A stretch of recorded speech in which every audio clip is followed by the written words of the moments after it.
Kuna. We've also got Councillor Akila Chowdhury, Councillor Anna Hussain, Councillor Joshua Knight and Councillor Alan.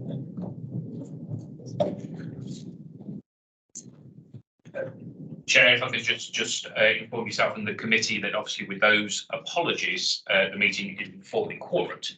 But given the items on the agenda are for notice and general discussion, intention will be to carry on, but just to note that you can't, as a committee, make any formal decisions as you are not quorate unless other members join up. But I'll do formal if that's the case. Okay. How many we short? Two members, Chair. Of course, members joining remotely don't qualify for the purpose of this, but if two more members join during the course of the meeting. Okay.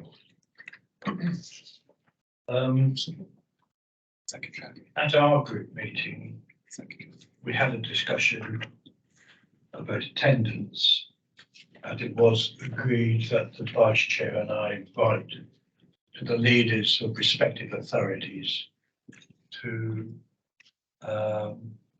ensure attendance and participation.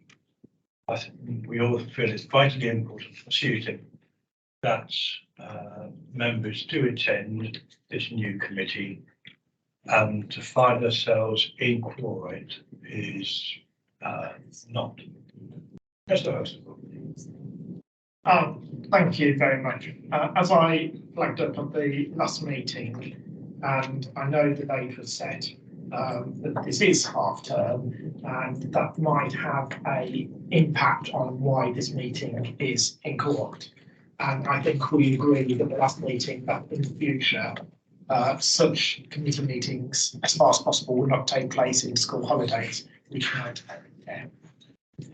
Oh, well made, Councillor. Well, thank you very much for that. So we are addressing that issue then in that respect, but nevertheless, still disappointing. Item 2, declarations. Are there any? I see none. Item 3, Chair's remarks, including regional activity update. I'm not going to speak to the document, but what I will comment on that, the combined authority, the chief executive indicated that the combined authority will continue to seek a link between Manchester and Birmingham, which is very good news to hear. But nevertheless, the question was raised about the government's land sale, should we put it in those terms, that will be taking place, and the Mayor's response was along the line that I've asked the Minister, the Mayor had asked the Minister for protection of that land.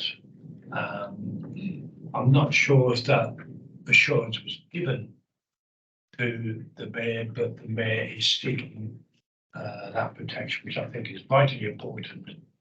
Should we seek a high-speed link to Manchester? I think that's what I've got to add. Anne, is there anything you'd like to add in terms of the regional update? I won't make any comments on sort of political discussions around whether or not land should be sold off, or I'll leave that to politicians. But I think in the update, obviously Network North was published alongside the party conference, which sort of set out how HS2 funding was going to be allocated for various projects going forward as well. So investments both locally and regionally. And there was, in the information that you've been sent out, I'm just going to talk through the first slide and not comment on the other stuff, if that's what people want to hear. Just a clarity about what was announced in terms of additional funding for transport, or not additional funding, but how the HS2 money would be used. I think Councillor Brooks wants to say. Councillor Huxtable. Thank you, Chair. I was going to ask, I'd indicated to ask Anne questions after the presentation, if that's okay. You're putting me off there by raising your hand. Normally I ignore all the yellow hands, but here we go. So obviously, funding that was allocated towards the HS2 going north from Birmingham up to Manchester and so on has been reallocated as part of Network North. There are funding that is now being made available to take forward Midlands Rail Hub. So that's 1.75 billion, which covers both the business case and also the delivery of improvements to Midlands Rail Hub. Now that looks at the Maudsley course or Capital course, whichever name people prefer, Kings Norton Junction improvements as well, and then also improvements to both Snow Hill and Moor Street Station and other key parts of the network as well. And the Midlands Rail Hub is quite an important part of our connectivity east to west across the region, Nottingham, Leicester, and so on. And it would help free up some capacity in New Street Station or other national services, but also add some capacity then on local and regional services and through the Snow Hill lines as well. West Midlands Rail Executive are looking through governance arrangements to play a key part in that alongside DfT, and of course it will be delivered by Network Rail, who own and maintain the rail network as well. So there's got a bit of work to be done on that yet, but I think if there's any comments or questions about that, I can see Peter and Mal are down the other end of the room, and we'll be able to sort of provide you any more information. The other funding that was also announced by the Prime Minister was into CRSTS1, and that was to deal with ongoing budget pressures on the existing metro extensions, so that's Birmingham East Side and West to Briley Hill, as well as funding available to Arden Cross to look at how we can sort of keep improvements around the HS2 exchange at that location there as well. And then also announced was an additional 700 million into CRSTS2. And actually, it's now been published that the indicative value of CRSTS2 for 27 to 32, and I've got my years right, is actually an additional 2.6 billion on top of the 1.05 billion we've got into CRSTS1 as well. So that's good news in terms of a longer term capital investment programme, but it does also include some of the revenue capacity building funds in there. We don't quite know yet what the split is, and there's a lot of detail to come to us yet and what the conditions are from our colleagues at DfT as well. Also some additional funding to support the existing network as well, so an additional 250 million of revenue that will help us maintain the existing network and to make sure that we are maximising the investment that we've made so far in bus lanes and other bus infrastructure to make sure that the network can make best advantage of that for the passengers that are using that as well. And then some additional funding around smart ticketing, which is already wrapped up into of the RSTS programme. So how we're making sure that the current Swift card works across the rail network as well as on our bus and trams services as well. And then obviously there's continued support around the all-electric bus in Coventry and within the RSTF programme. There was lots of things that were re-announced as part of this, but our cross-city bus routes as part of that as well. So they're the sort of key highlights. In addition to what's written down here, there is also proposed a 10-year programme for highway maintenance capital for our 6 local authorities. So there'll be some work that is being undertaken. So a share of over 100 million pounds of additional capital money for highway maintenance. And again, a 10-year programme will be very welcome by our local authorities, I'm sure, because it enables you to plan your capital investments around highway maintenance. And it also helps us to plan more intelligently where other capital investments are going on, so you can create some efficiencies around that as well. And then some additional funding that we've already seen through bus service improvement plans. We had announced early last week an additional £16.06 million for BSIP, which will take effect in 24-25, and then an ongoing settlement for BSIP over a 5-year period, such year 1. So other 4 years, so we don't have the value of that yet, but it will be shared against what was then highlighted between the East and West Midlands in the Network North document. So we're just trying to see if we can work out for ourselves what those figures are.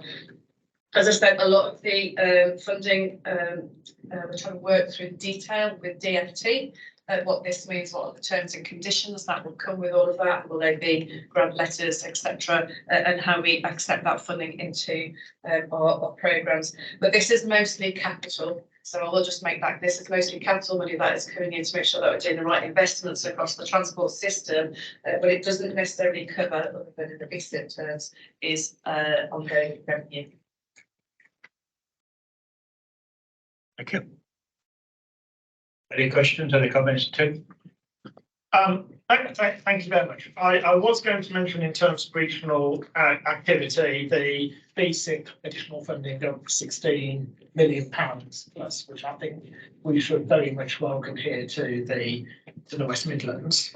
I was also going to mention the brownfield release funding too, which I think has been announced since the board, and I believe that Solihull and Sandwell were both successful in brownfield release fund too. Solihull particularly in relation to the Kingshurst Village redevelopment, part of which was mentioned in the regional highlights under page 2, but I think this is additional to that because Solihull was successful in conjunction with the Combined Authority for Brownfield Release Funding 1.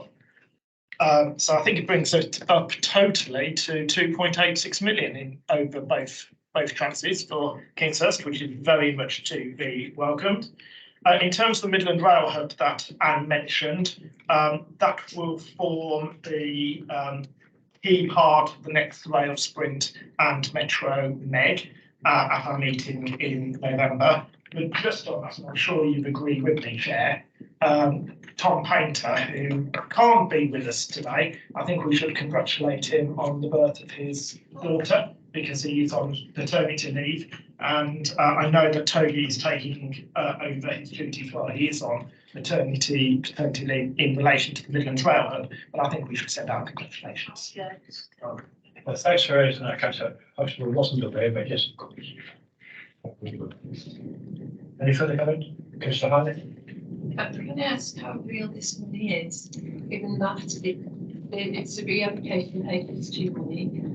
A lot of that money is dependent on the sale of the land and assets that were purchased as we, on the way to Manchester.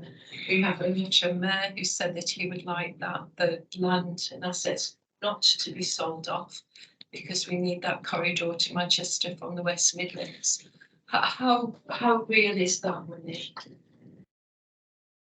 So in my conversations with DFT and with Treasury, they've changed the forecast. It follows the HS2 forecast profile of spend as well. So the timing of when that money is available is part of that.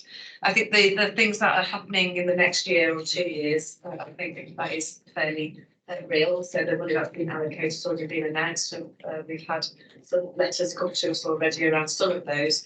So that if we're planning in that sort of 2 years, then I'm working on that basis. I think the Midlands Rail Hub, we would want to make sure that we had good confirmation of that as well, because that is a long-term investment, and we want to make sure that that money stays forecasted with government. The Treasury in particular as part of that as well. Everything is always subject to the business cases, which I've always mentioned earlier today in another session. So I think it's as real as we can take it at the moment. But stuff that's happening in the next 1 to 2 years is money that is coming in. Anybody else?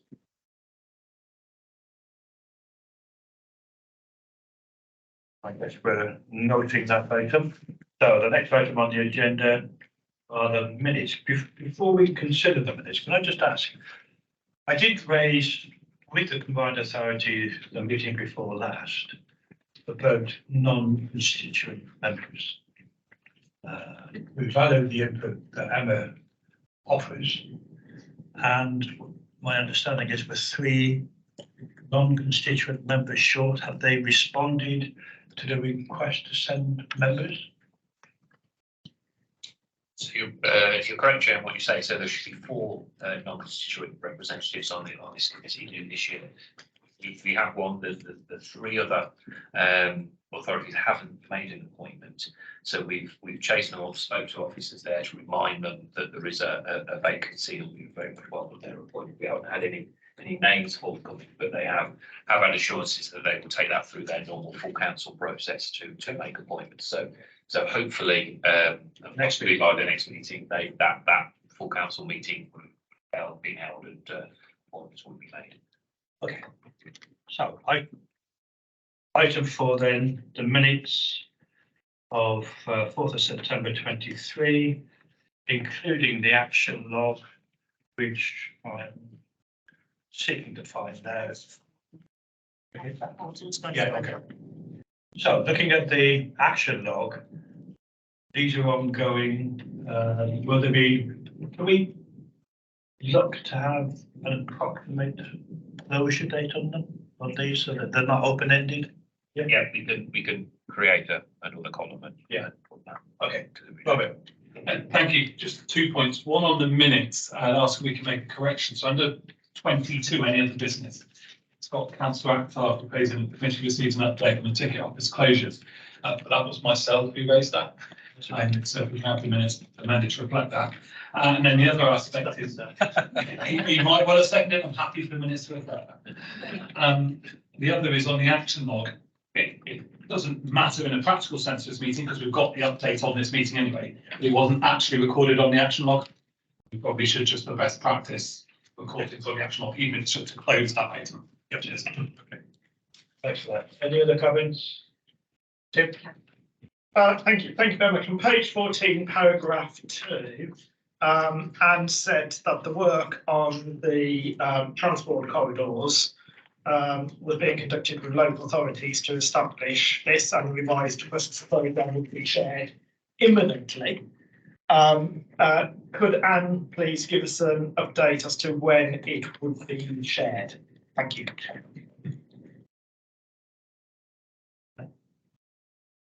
Reading what the actual action was. It's not on the action log, I noticed.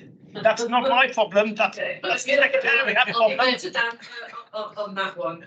But this was about the studies that are ongoing on the corridors. Council Sport, yeah. So if you've not had that information, the work is progressing. So with the CRSTS team, I think I'll send a note round to everybody so that is closed out. Put it on the log, close it out, hopefully straight away. Okay. Jim, okay? I'm okay, thank you.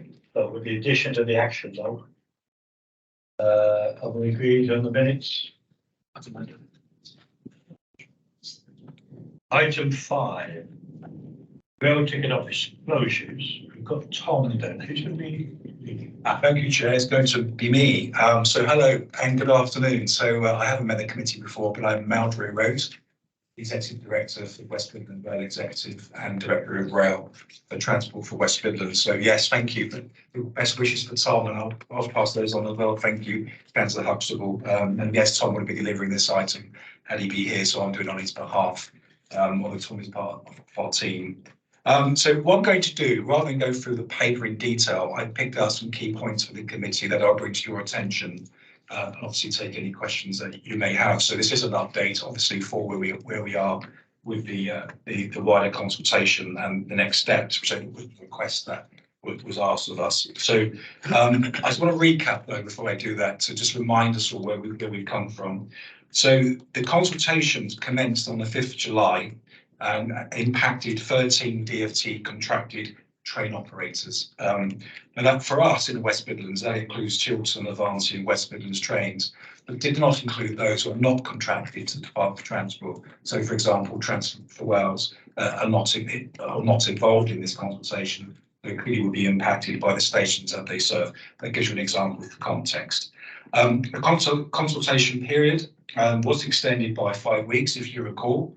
It was due to end on the 26th of July, which is quite a short period from the time it was, I think no one can say, when it was launched. It was then extended to the 1st of September. And over 718,000 respondents have taken place, so responses to that consultation, which I believe is one of the biggest that we've had for some years, if not over, in terms of a rail change. So in terms of our position, so just to remind yourselves, so WMRE, on behalf of Transport for West Midlands and the Combined Authority, did submit a rejection to the proposals as they were written. There's a detailed report in the pack which gives you that overview, but generally it's more about how the proposals would apply to us, what would happen with accessibility, the impact assessments, and in essence, the different approaches that train operators had in the West Midlands, which again is detailed in that report. So in essence, what's happened now, the volume of the respondents, the 718,000, are being considered by the passenger bodies. So that is Transport Focus and London Travel Watch. That process has been underway since the 1st of September with all the operators. And that is expected to complete actually tomorrow. So the 31st of October is when the transport bodies, passenger bodies, will in effect provide their advice to what they believe is in those responses. And then you can imagine there's a considerable amount of responses for them to have considered.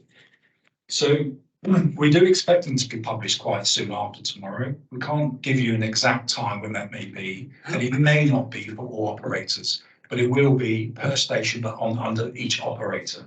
So there'll be a response for Chiltern, there'll be a response for Avanti, and it will list the stations and the responses that the transport bodies have had.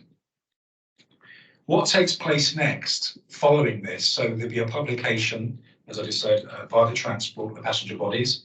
The next steps will be, if the passenger bodies object to the proposals, train operators can actually amend them, i.e. the proposal they set out already, that they can withdraw them, or they can defer them to the Secretary of State. So they are the choices that's in the paper. So I'll draw your attention to number 3, which is the key area of the update of the paper that sets out the next steps. It is unclear though, because what will happen if they are deferred to the Secretary of State, say they are objected by the passenger bodies, it goes to the Secretary of State for determination. The Secretary of State will then have to follow criteria, which is listed in this paper, to determine the next steps. There is no date or determination provided in the guidance, so we can't give you an update as to when that might be determined. But what we do know, though, it clearly won't be a very quick decision. It will take some time to go through those processes. So really, until we know more about the passenger bodies and how they intend to respond from tomorrow, and then how the operators respond to that advice, we can't give you a further update to that. Apart from saying to you is that we made it very clear in the response from WMRE, Transport for West Midlands and Combined Authority that we do expect to be involved in the next steps.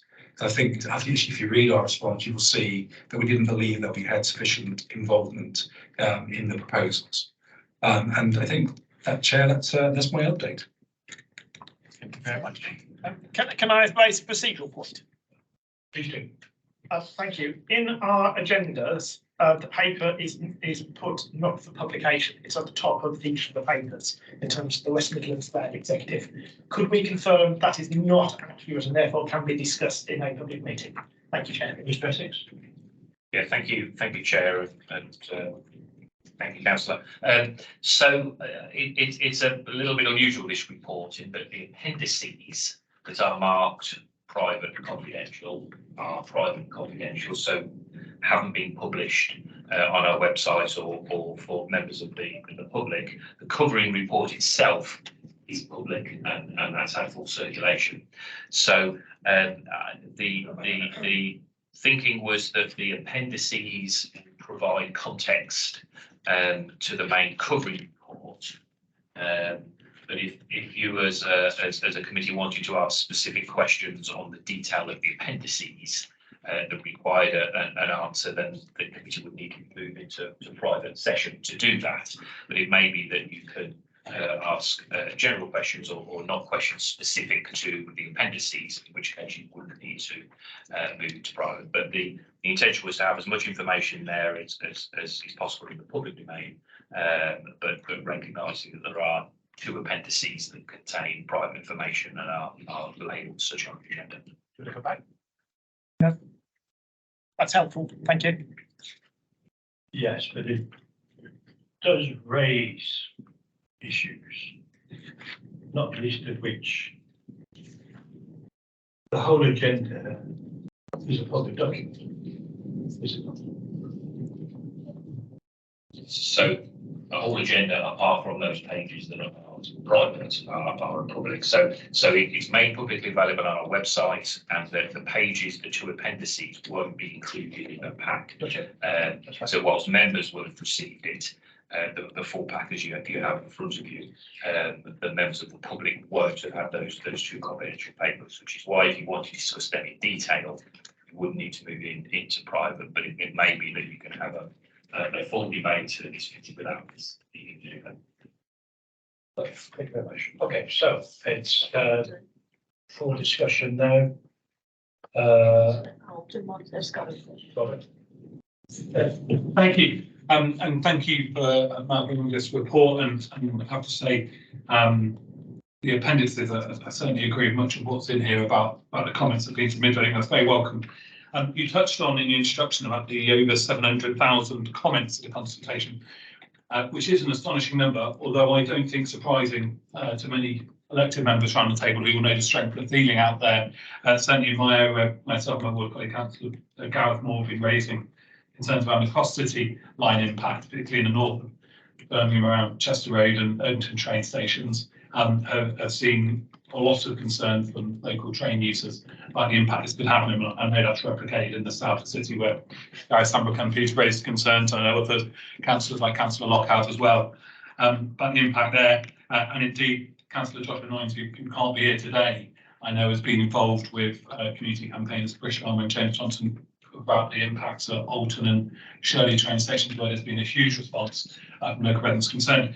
And it's not surprising because I think there's a number of outstanding concerns I still have about the impact. So you're looking at the access issues at stations, the fact there won't be support on platforms most of the time for people who need it, the increased risk of vandalism and damage, particularly at those platforms around the region that aren't visible from the road, so there's no surrounding surveillance. So that obviously leads to the increased risk to passenger safety and increased litter. It's also the issues, and we've got a discussion later on the agenda around train fares, but there's that issue around getting best value from ticket machines, either if the ticket machine is damaged or because you can get a better ticket through the ticket office. We know currently around 180 million tickets a year are sold at ticket offices. And obviously all those people who currently choose that method are going to be impacted by this, as well as then another the council's made access to waiting rooms. And frankly, the proposal around the mobile teams, I have some real serious concerns that, again, I think you've reflected to the consultation yourselves about a lack of detail about how often they would actually be seen at any one station. And the reality is, by the definition of the type of team they're going to be, they are not going to be there at the moment they're needed. They're going to be someone that comes along later, not someone who's there at the point of crisis, if you like. So a couple of questions. As I say, I welcome the comments you've made around committing to try and be more involved in the process going forward and asking for more involvement. I think that's really positive. But could you give us any idea? I know you said you couldn't give us an exact timescale of any appeals, but if it does end up going to the DFT, do we have any idea from previous experience of what sort of loose timescale? Are we talking months, 6 months, a year, longer? Cheers. I think that's a very good question. Thank you for the feedback about the detail. That's very welcome. And the team spent a lot of time on that, and the board, WMRE board, agreed that position as well. So thank you. In terms of the next steps, I think we're a bit uncharted waters, to be honest, Councillor, because of the volume. Normally, the regulation that was used by the operators, it's called the too technical, is the transport TSA. Forgive me, Peter, what's the stand for the acronym? Ticketing and Settlement Agreement. Thank you. So the TSA, Schedule 17, yeah, I know that bit. But it really, in my experience with Bill, over a number of years, it's normally designed, that regulation, for, if I'm honest, some minor changes to ticket office opening hours at an individual station. It isn't used as a regulation for this volume. So, I mean, that's a fact. I haven't seen it used before in my career for such a widespread proposal.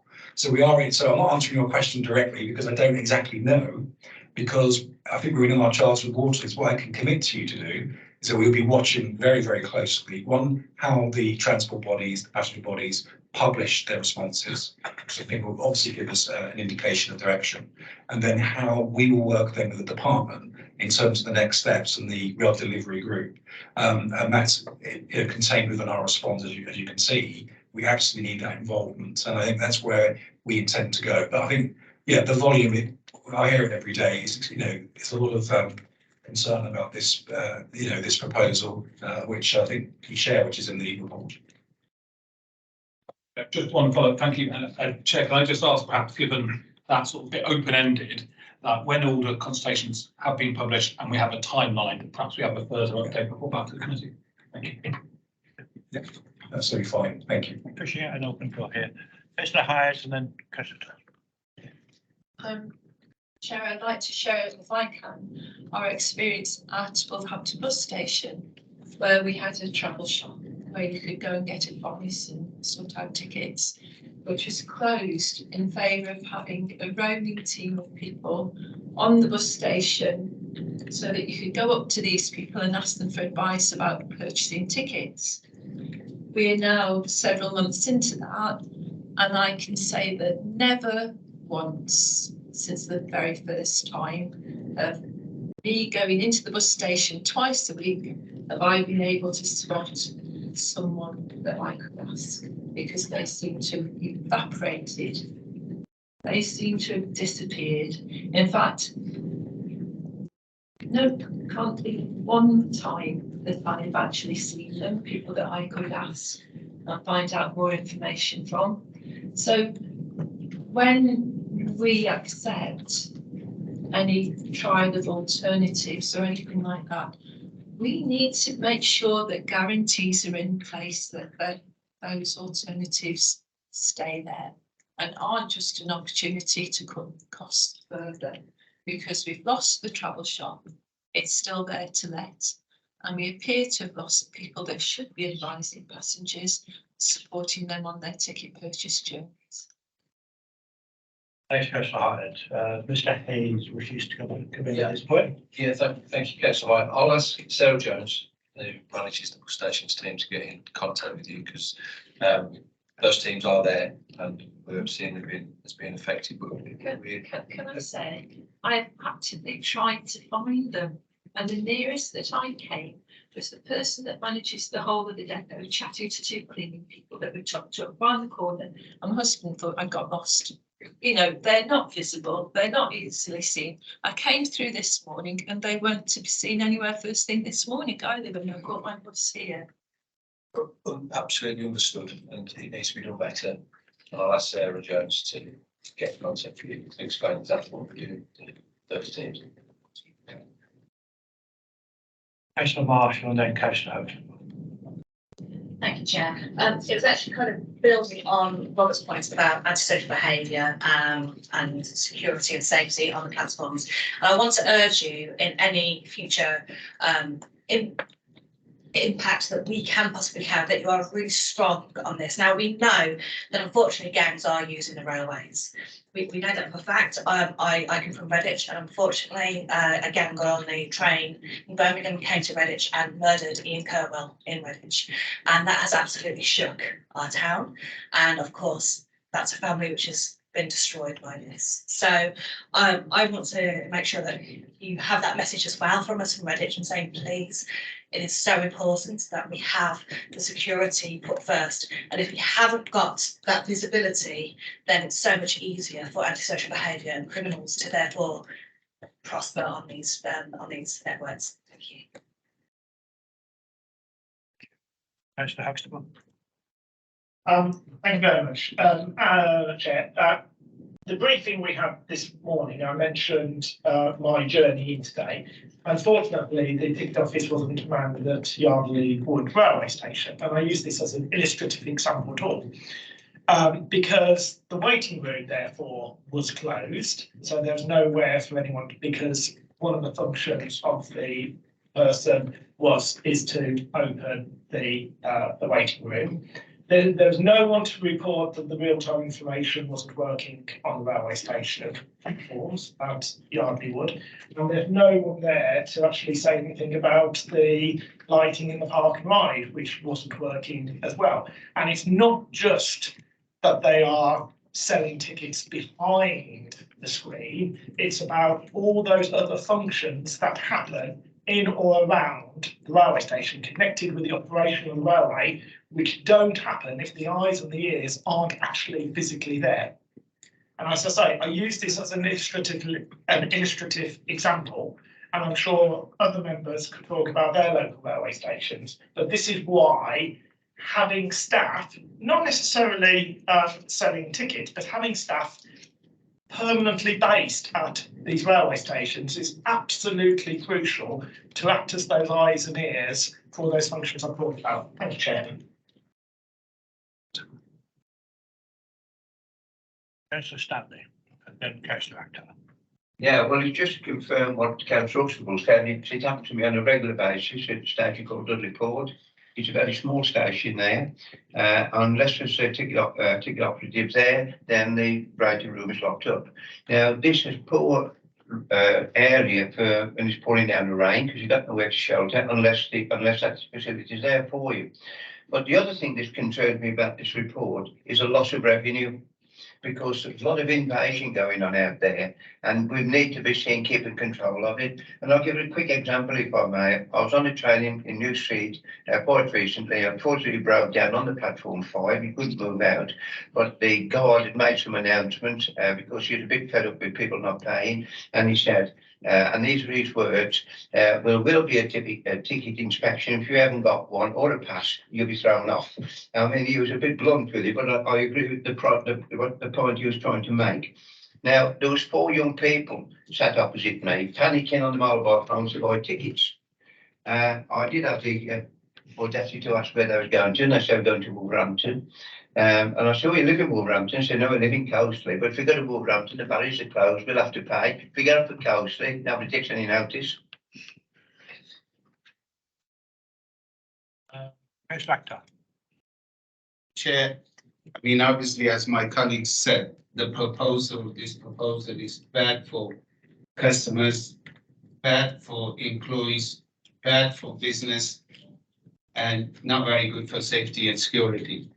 But to be quite honest, it's very unfair as far as our officers are concerned, put them in this kind of position. And it's once again, it's the same thing, isn't it? You know, these people, whoever made these decisions, it's all about profits. And as there's a very famous British saying, you know, they know the price of everything value for nothing. Now, this is a dilemma we face everywhere, isn't it? Whether we're discussing bus network, whether Westminster Rail Executive Board, I was in the meeting up there, and I pleaded with the mayor that this cannot be acceptable, that once again, we're hitting our customers, we're hitting our residents. This needs to stop, these cuts and more cuts. And I think it's once again failure of our political leadership. The very people who are elected to provide services, to enhance services. Chairman, you need to write a letter. I don't know what you can do, but I think a letter needs to go also.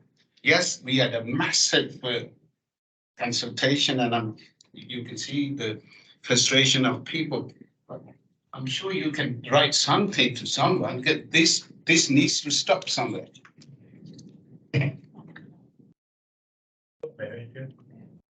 Just like to say, Councillor Actor, it was Oscar Wilde that said the price of everything and the value of nothing. But I'd like to add as well to the, you know, what everybody said I agree with, but also the transport safety officers have been an important addition. And I wish there could be more of them, because I think they would be good along the different, you know, public transport, all the systems, because safety is paramount for all our passengers. Okay, Councillor Actor suggested writing. There's a couple of, I'm not saying no, however, the consultation, I understand, ended. Early September. Yeah. Yeah, September. so where does it go? And actually, we are scrutiny. So how does that comply with our role? I'm the boss, to be honest. We're asked to note this item. I expected more fire, more debate. However, the consensus view in my mind is that this committee is not supportive of the proposals as they stand. And I'm glad to hear that more work is being done. So what I would suggest is that when that work has been done, come back here, then maybe the time, Councillor Akhtar, to write a letter, because quite clearly we are not agreeing with the proposals. There's a huge number of issues identified in the appendix that we are agree with. Councillor Akhtar. Thank you, Chair. Can I make a proposal? Because the official response has come from the West Midlands Rail Executive, as per the appendices. So perhaps officers could feed back the views of this committee expressed today to the West Midlands Rail Executive and ask for an update from the West Midlands Rail Executive following the feedback of our views. Yep. And indeed, I think there are some members who sit on this who actually do sit on the West Midlands Rail Executive. Okay. Chair, can I come? Yeah, please. Thank you. The only thing I put, so I just come into that, councillor, the only thing I would say on paragraph 2, the detailed response, it is quite clear that we could say the board collective view, the West Midlands Rail Executive and Transport West Midlands and the Cabal Authority. So it does capture, I would suggest, all our views at this time. Okay, so this cross-party view that we seek a further report as soon as practically possible to ensure that we, as a transport scrutiny body, feed in to whatever process. Okay. Right, we agree with that? Right. Yeah, thank you very much. Item 6 is make progress reports. Does any champion wish to raise issues associated with pavement workers? Councillor Huxtable. Thank you very much. As I said at the beginning of the meeting, the next meeting of the Rail, Metro and Sprint MEG, we want to focus particularly on the Midlands Rail Hub. We talked about how crucial it was, and we've just been given indication that it will be fully funded, 1.75 billion in terms of it. So I look forward to a robust discussion in November on that. Just to say the date is not accurate because the 19th of November is Sunday. So I will speak to officers about getting a correct date sent round to people. So apologies for that. Thank you. Commissioner Ward. I was looking forward to that meeting on that Sunday. So, if I could say something about the air quality, congestion and environmental impact MEG that met on the 26th of September.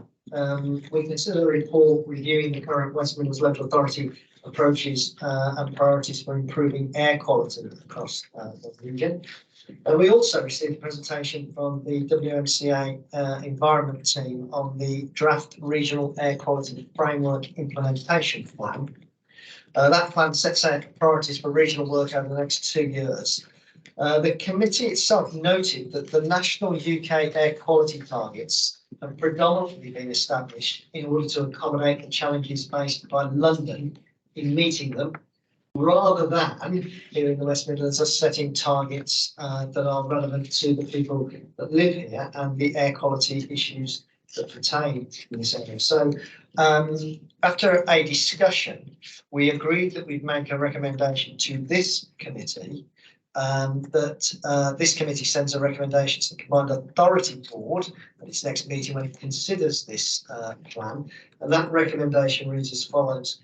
The Transport Delivery Overview and Scrutiny Committee recommends to the WMCA that it considers adopting, as part of development of the Regional Air Quality Framework, stretch targets which are more ambitious in terms of timescales and pollutant concentration targets than the UK government's air quality targets, and which are closer to World Health Organization targets for NO2 and PM2.5s. Now, it may well be that because we're not corporate, we cannot agree to send this recommendation to the WMCA meeting on the 16th of sorry, the 17th of November. However, that might not matter because at that meeting where the draft air quality framework will be considered, the covering report contains these following words. The potential for stretch goals was first raised at the July 23 WMCA Environment and Energy Board, where one of the decisions was to pursue WMCA-wide air quality targets that exceed the nationally established targets.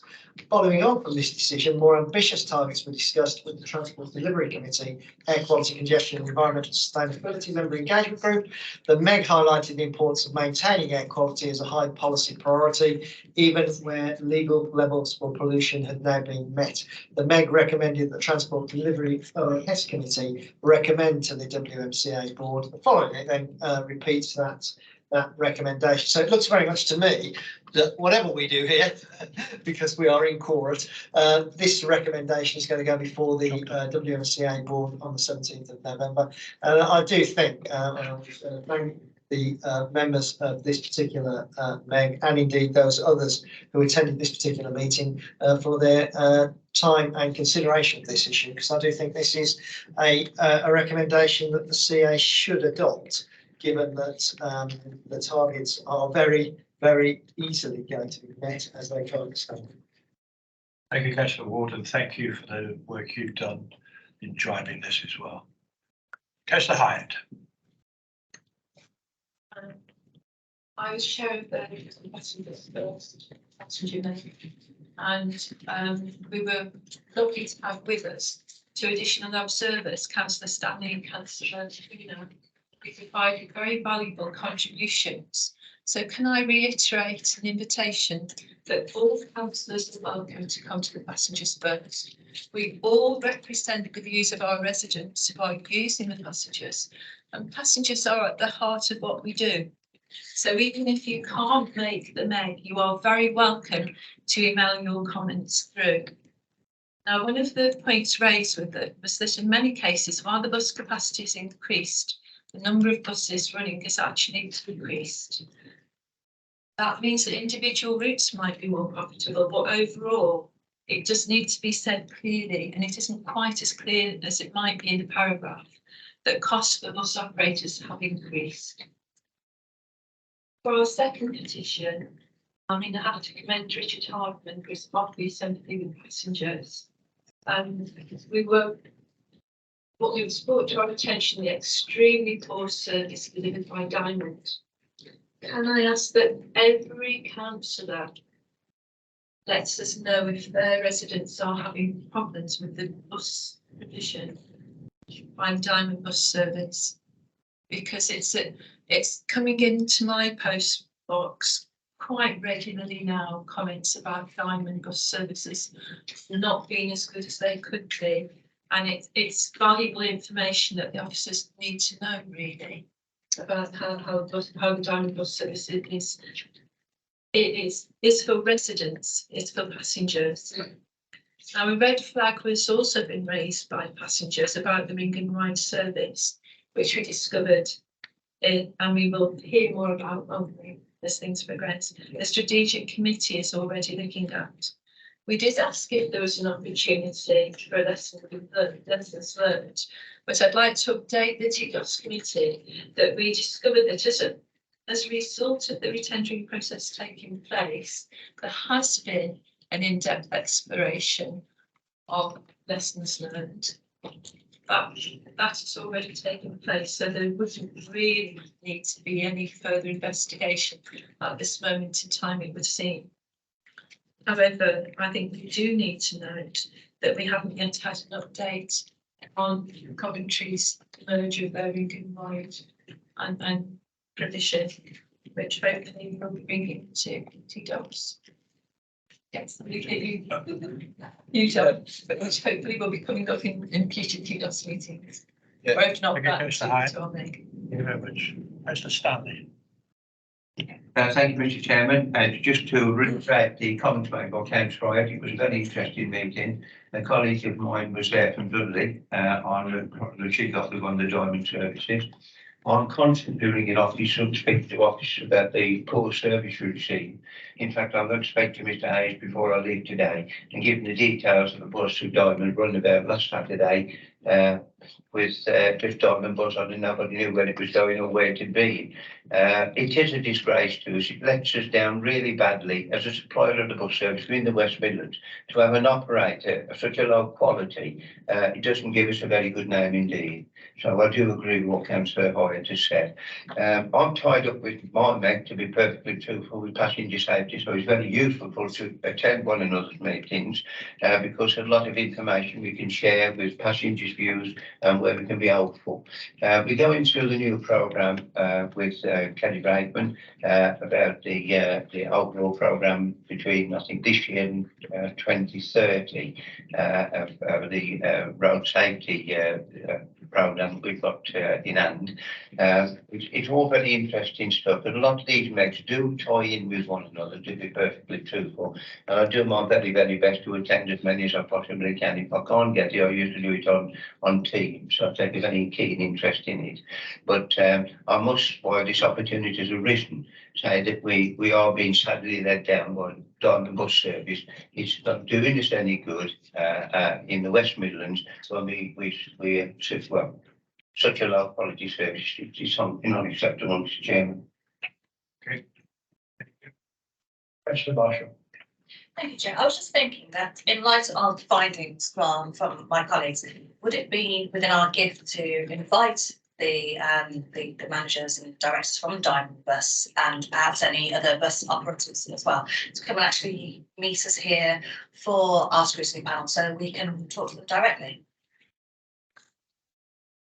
We've had the question, Anne, because I'm in my mind as scrutiny.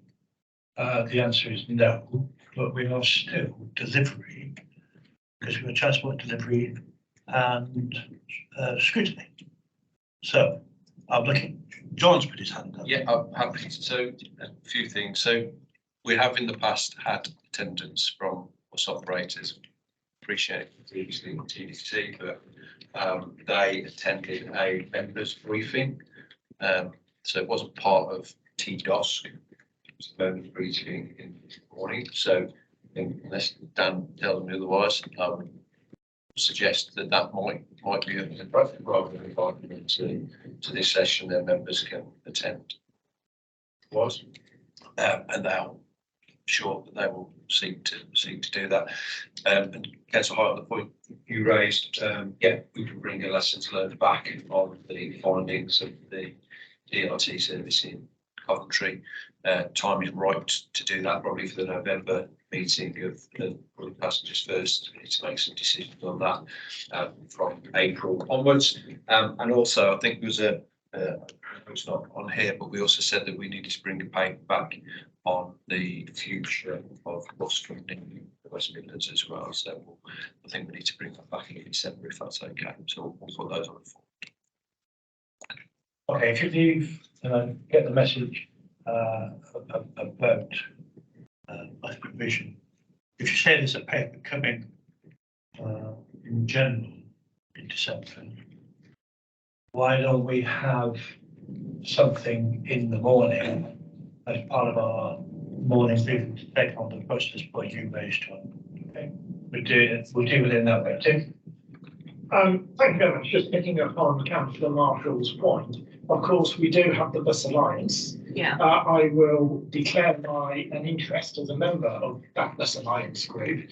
The bus operators within the West Midlands attend, and their attendance is in fairness very good at the Bus Alliance meetings. perhaps this could be raised with the Bus Alliance at the same time. I realise and I accept the point fully that we need to, as a scrutiny committee, but to give them pre-warning at a Bus Alliance meeting, and it's, you know, to make our concerns known to them as well. Thank you, Ben. Thank you, Tim. When do you meet? I think we tend to meet quarterly, if I remember correctly, but the Secretariat is provided through Transport for Wetlands. And John is frequently attends as well. Yes, Stephen Holloway was the secretary, but I'll put on the agenda around bus performance generally, and we will ask Diamond to, well, pre-warn Diamond that they'll be asked to how they currently performs. Okay, the only reason I asked the question, I'm hoping that your meeting takes place prior to our TDOS in the second. Okay, so let's hope that. Okay, anybody else? Any other champion want to raise anything? Martin? Hang on service changes. We talk about member briefings that are a bit broad in this. There are members across the local authorities. Last time there was only one, and it was either take it or leave it timing. Can we either have two choices in the future, or can we put it online as a viewable presentation? Sorry, Councillor, was that around the bus service changes this time? Yeah, well, that affects, so that it's both of those times. The first lot was about 18 months ago, and this lot as well. So members know when they like to find something, and when they see the email, they recognise it instantly. Yeah, absolutely. So just to give a little bit of an update. So yeah, we had the service changes were based back in January, and we did some comprehensive engagement councillors as part of those service changes, the change in funding, and then we've had a series of changes. In fact, weekend was gone yesterday, and we've got a series coming next weekend. They are partly commercial changes, which are at the behest of the commercial operators, but there are also some tendered service changes, obviously ones that we are more in control of. There are some service withdrawals, sorry to say, and that's largely because they don't meet our value for money criteria, whether they've exceeded the per passenger trip value. Absolute take point, Councillor, but I'm hoping that we will have network stability now through to late 2024 on the back of the agreement that we've met with local bus operators through the BSIN. There will be some business as usual changes, you know, when they make changes to services because of school holidays or reducing traffic congestion, or if demand on the network changes for whatever reason. But by and large, I'm hoping, fingers crossed, that we've seen the back of some of those more significant changes. What I will say, a bit of a caveat to all of that is, and we'll discuss it, putting passengers first in the bag. Obviously, back end of 2024, that's the point when the funding agreement got through our bus service improvement plan. Notwithstanding the money that Hans talked about coming from HS2, but that is a potential date when we might be looking at quite significant service changes on the network, because that's when that particular tranche of money comes out. So we've got a lot of work to do over the next 12 months looking at the bus network and how sustainable it will be from January. And that absolutely will be undertaken in engagement and contact with both councillors and passengers as part of that process. My understanding is the next meeting of the Bus Alliance is Wednesday, the 15th of November. Excellent. Well done. Ties in well then, so we'll get the report of that meeting at the next TDOS in December. Okay, right. Okay. Now he's going to give us an answer. Oh, beg your pardon, Councillor Actor. Yeah, I'm the last Mac. I don't like to call myself champion, but I'll do my best to say to you, sir, that there is a small problem £28 billion deficit for next year.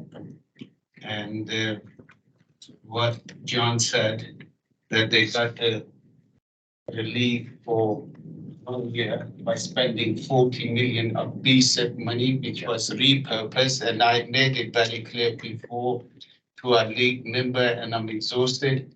And he said, and I say to you, as I said before, this is not way to run a transport system. It seems, we're running a country like Russian do, right, as far as our transport system is concerned.